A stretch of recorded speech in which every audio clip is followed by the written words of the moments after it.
station, this is Houston. Are you ready for the event?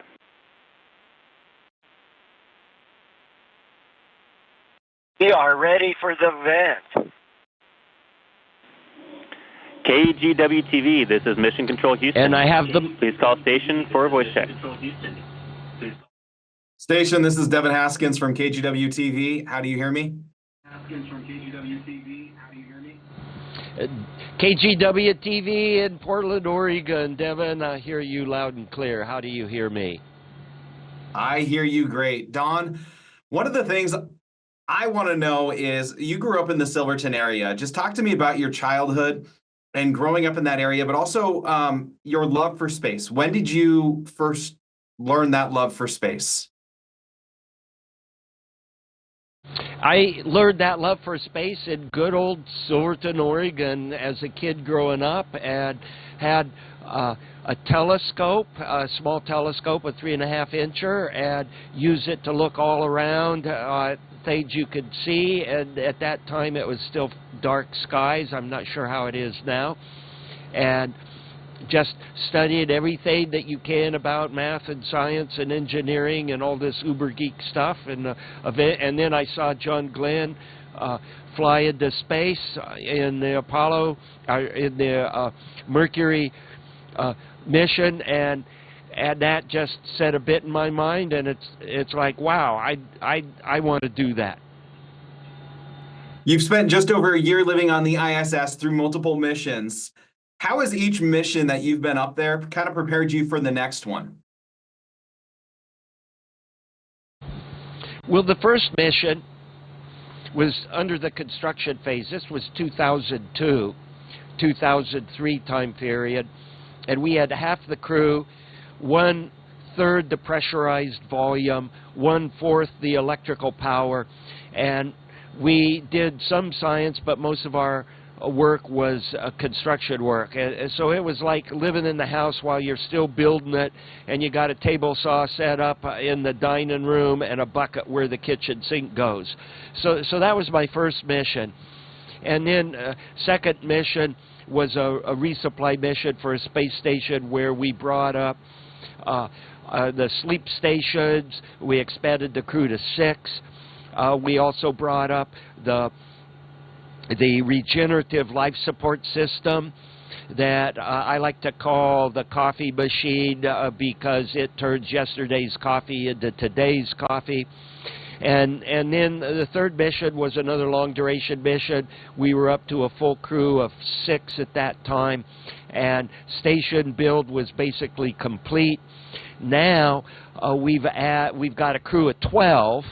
It's supposed to be a crew of 7, but for the last month I've been here, it's either been 11 crew members or 12 crew members, so it's a pretty packed place.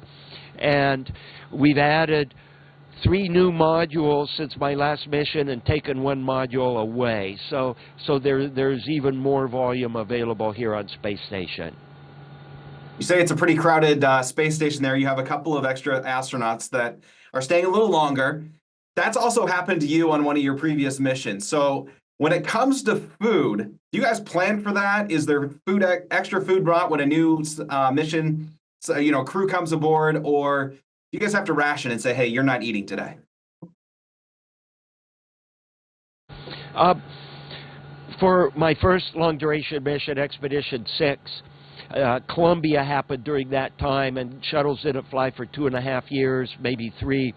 And we immediately went into a rationing environment where food was rationed, clothing was rationed. We had to be very conscious about water usage.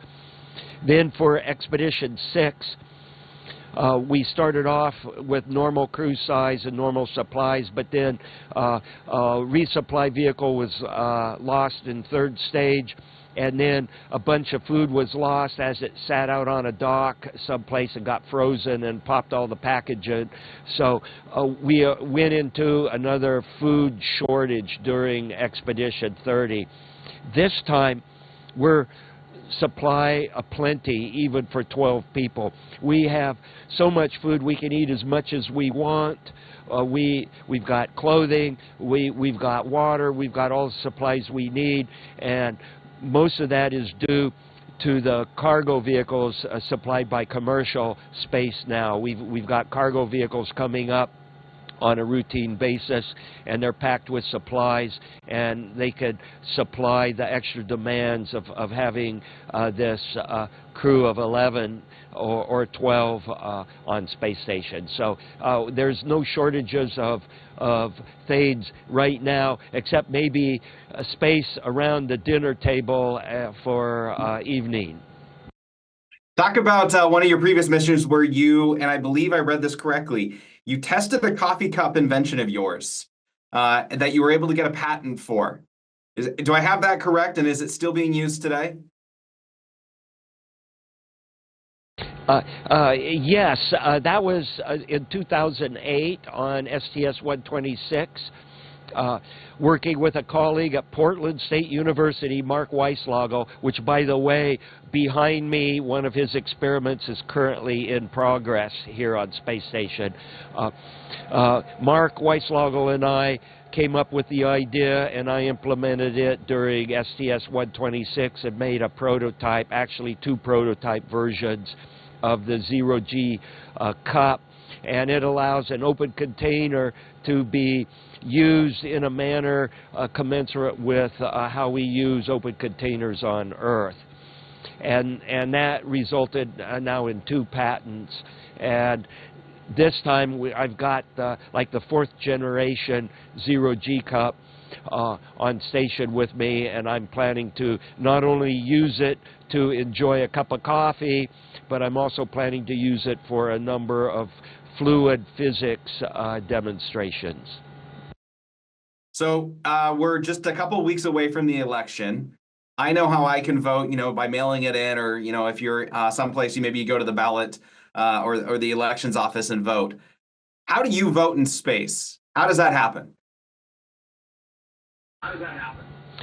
There's a process for voting in space.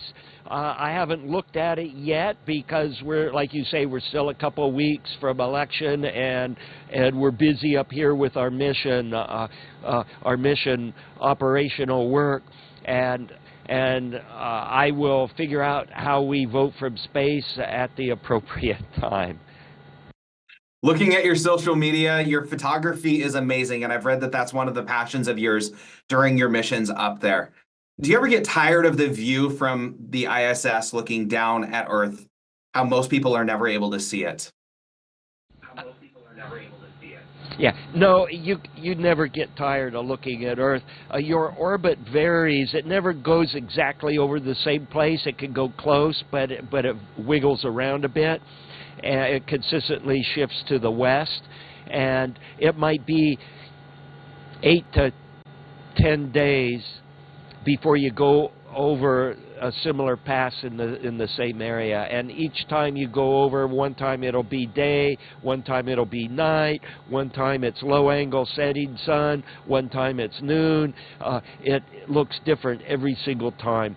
You never get tired of looking at Earth from space, or looking at the atmosphere on edge and the stars and other celestial things you could watch. You could look at the moon, you could watch the planets. Right now there's Comet 2023-A3 is visible now. It's just about ready to go behind the sun. We've been photographing it for the last couple of weeks, and when it pops out from perihelion, from its closest point to the sun, it pops out on the other side. It should be a real spectacular sight for everybody on Earth as well as people on station. Can you talk about your current stay, your current mission, what you'll be studying, what you'll be looking at? On any given mission, there's between 150 and 200 separate scientific investigations that you do. And we, as astronauts, are more like glorified graduate students doing the experiments on behalf of the principal investigator that's on the ground watching over our shoulders through the video feed. One of The experiments I'm really looking forward to are some of the combustion experiments that we have, and then there are experiments dealing with nanoparticles, little tiny particles that are on the nanometer length scale, almost like macromolecules.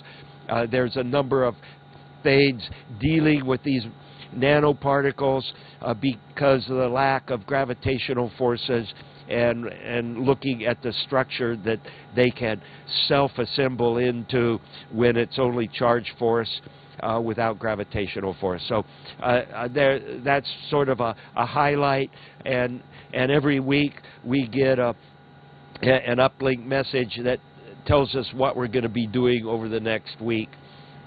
So it's all good up here in terms of the scientific investigations, more so than you can keep versed in terms of all the technical details.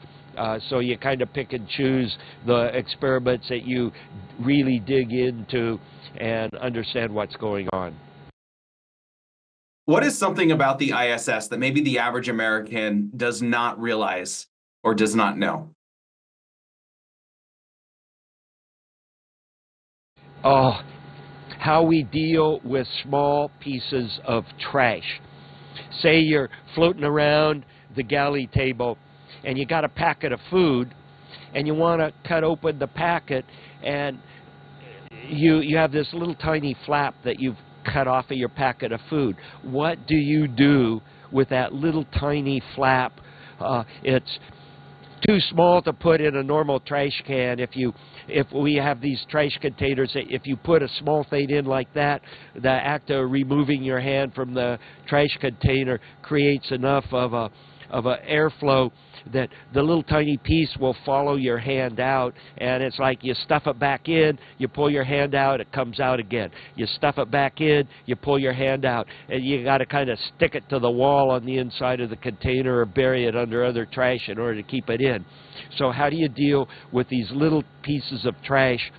And what we do is we have wet wipes that come in little wet wipe bags that look just like what you would use if you're taking care of a baby and you're cleaning them up.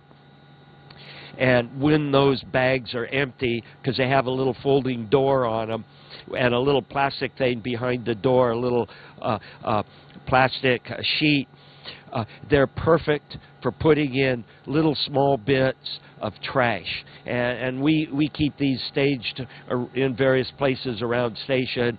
And when you have a little flap of trash, a little bit of tape, a little nut or a bolt, and you want to get rid of it, you put it inside of one of these wet wipe containers. And then when that gets full, then you put the wet wipe container into one of our larger trash bags. You answered that question perfectly. I've never heard that before. What still amazes you every time that you go up there? We typically don't. What amazes me every time we go up here, it's just the environment. I like to refer to station as my home, my second home, and it's really that way. Being here now, you rapidly reacclimate to being in a microgravity environment, or being weightless, as we say, and then the work, the timeline, the software tools we have, getting things done, dealing with a whole bunch of little pieces, dealing with really large objects, all of that comes back really quickly, and that's one of the joys of working up here. It's so radically different than work on Earth.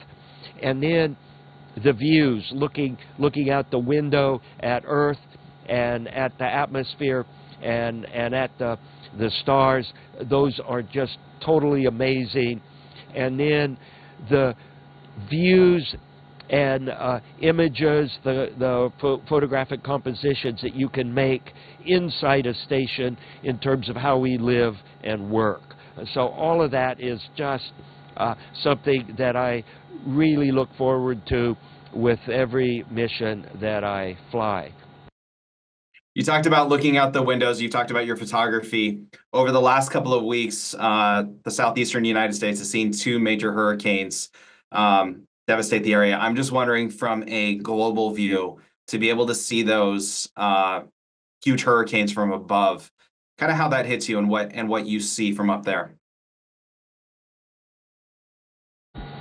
One feeling that comes to mind when I see a major storm, whether it's a hurricane, a typhoon, dust storms in the Middle East, you can see the effect of dust storms, which almost look like B-grade science fiction movie dust storms that they have.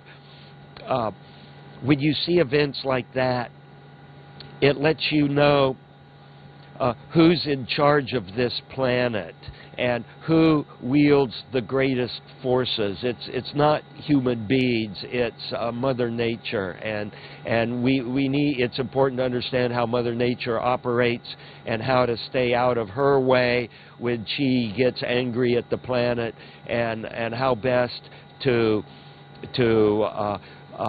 continue to advance civilization, living on this planet that has forces that are way outside our control. And Don, I'll finish up with this, and I again want to thank you for taking the time to talk to me. How many more missions do you have in you? How many more times do you want to go up to the International Space Station? Is retirement anywhere in your future? No, retirement's nowhere in my future, and people keep asking me, Don, you're getting a little long in the tooth, and you know, the hair you have left is gray. Shouldn't you hang up your rocket nozzles? And I tell them that this is not my last mission. This is my next mission, and who knows what's going to happen after this mission. Don, again, thank you very much. Best of luck to you up there at the International Space Station. And hopefully maybe next time you're here in Oregon, we can meet up in person. I always make a pilgrimage back to Oregon every few years, and I've got family living there in Corvallis and in Bend, and it's a place that's near and dear to my heart, which, by the way, we had an awesome pass over the Pacific Northwest a couple of days ago, and I haven't gotten around to getting those pictures downlinked, but there will be some neat pictures both during nighttime of cities and daytime coming down from the Pacific Northwest. Thank you, Houston. Thank you very much. Station, this is Houston ACR. That concludes the event. Thank you. Thank you to all participants. Station, we are now resuming operational audio communications.